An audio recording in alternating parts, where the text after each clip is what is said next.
ত্রয়োদশ জাতীয় সংসদ নির্বাচনে গণসংযোগে ব্যস্ত সময় পার করছেন ঢাকা ১২ আসনের প্রার্থীরা। তেজগাঁও, শেরেবাংলা নগর, কারওয়ান বাজার এলাকা নিয়ে গঠিত আসনটিতে মোট ভোটার ৩,৩৩,৩২০ জন।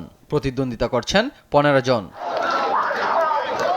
সন্ত্রাস মাদক নির্মূল, চাঁদাবাজি বন্ধ ও নিরাপত্তা নিশ্চিতকরণ সহ গ্যাস সরবরাহ ও জলাবদ্ধতা সমস্যার সমাধান চান ভোটাররা। যোগ্য দেখেই ভোট দেওয়ার কথা জানান তারা। জ্যাম তো থাকি, আপনি যদি সম্ভব হয় পরবর্তী গভর্নমেন্ট যেই আসুন না কেন অত্যন্ত মহাখালী বাস স্ট্যান্ডের একটু বিকল্প চিন্তা ভাবনা করা উচিত। আমরা গরিব মানুষ, আমরা তো কর্ম করি এখনো খাই, ভবিষ্যতে যেন নিরাপদে আমরা কর্ম করে খাইতে পারি।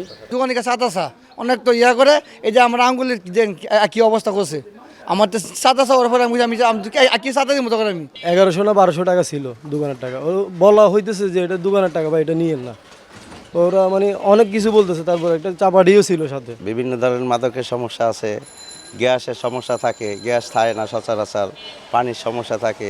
এই সব কিছু যে মিট করবে তারে আমরা ভোট দেওয়ার চিন্তা ভাবনা করছি। এ আসনে বিএনপি মনোনীত প্রার্থী বিপ্লবী ওয়ার্কার্স পার্টি সাইফুল হক, জামাতে সাইফুল আলম খান মিলন এবং স্বতন্ত্র প্রার্থী সাইফুল আলম নীরবের মধ্যে মূল প্রতিদ্বন্দ্বিতা হবে বলে মনে করছেন ভোটাররা।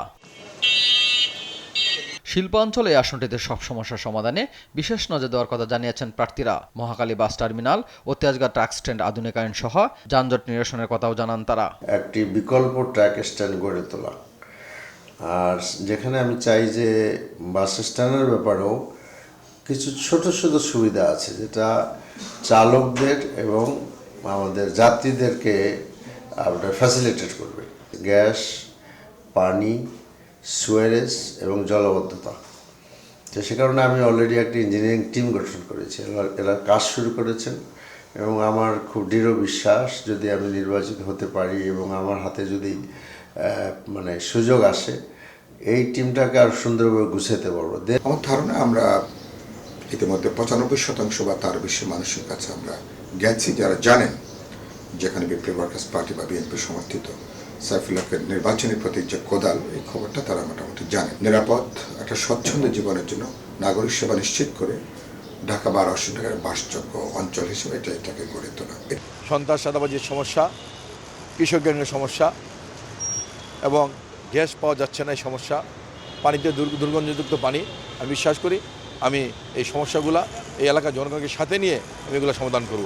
নির্বাচনে কেন্দ্র দখল ও কালো টাকার ব্যবহারের শঙ্কাও জানান প্রার্থীরা। নির্বাচন সুষ্ঠু করতে ইসিকে তৎপরতার আহ্বান জানান তারা। এর আগে যেটা অন্যান্য আপনি জানেন যে কালো টাকার একটা বড় প্রভাব কাজ করে, বিশেষ করে শ্রমজীবী, দরিদ্র বা বস্তিবাসীদের কাছে টাকা ছিটানো।